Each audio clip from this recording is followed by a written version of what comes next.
2 ದಿನಗಳ ಕಾಲ ಜಪಾನ್ ಪ್ರವಾಸದಲ್ಲಿರುವಂತಹ ಪ್ರಧಾನಿ ನರೇಂದ್ರ ಮೋದಿ ಮಹತ್ವದ ಘೋಷಣೆಯನ್ನು ಮಾಡಿದ್ದಾರೆ. ಟೋಕಿಯೋದಲ್ಲಿ ಜಪಾನ್ ಪ್ರಧಾನಿ ಜೊತೆ ಮಹತ್ವದ ಮಾತುಕತೆಯನ್ನು ನಡೆಸಿದ್ದು, ಭಾರತ ಜಪಾನ್ ಬಾಂಧವ್ಯ ಜಾಗತಿಕ ಶಾಂತಿಗೆ ಆದ್ಯತೆಯನ್ನು ನೀಡುತ್ತಾ ಇದೆ ಅಂತ ಹೇಳಿದರು.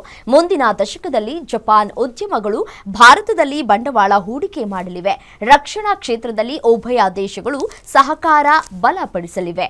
ಇಸ್ರೋ ಮತ್ತು ಜಾಕ್ಸಾ ಜಂಟಿಯಾಗಿ ಚಂದ್ರಯಾನ 5 ಯೋಜನೆ ಕೈಗೆತ್ತಿಕೊಳ್ಳಲಿವೆ ಅಂತ ಪ್ರಧಾನಿ ಮಾಹಿತಿಯನ್ನ ನೀಡಿದರು. ಭಾರತ ಮತ್ತೆ ಜಪಾನ್ ನಡುವೆ ಕೇವಲ ಪಾಲುದಾರಿಕೆ ಸಂಬಂಧವಿಲ್ಲ. ಈ ಬಂಧವು ಜಾಗತಿಕ ಶಾಂತಿ, ಸ್ಥಿರತೆ, ಸಮೃದ್ಧಿ ಹಾಗೂ ಭದ್ರತೆಗೆ ಆದ್ಯತೆ ನೀಡುವ ಗುರಿ ಹೊಂದಿದೆ ಅಂತ ಮೋದಿ ಹೇಳಿದರು. ಅಲ್ಲದೆ ಮುಂದಿನ 1 ದಶಕದ ಅವಧಿಯಲ್ಲಿ ಜಪಾನ್ ಉದ್ಯಮಗಳು ಭಾರತದಲ್ಲಿ $68 ಬಿಲಿಯನ್ ಬಂಡವಾಳ ಹೂಡಿಕೆ ಮಾಡಲಿವೆ ಅಂದರು.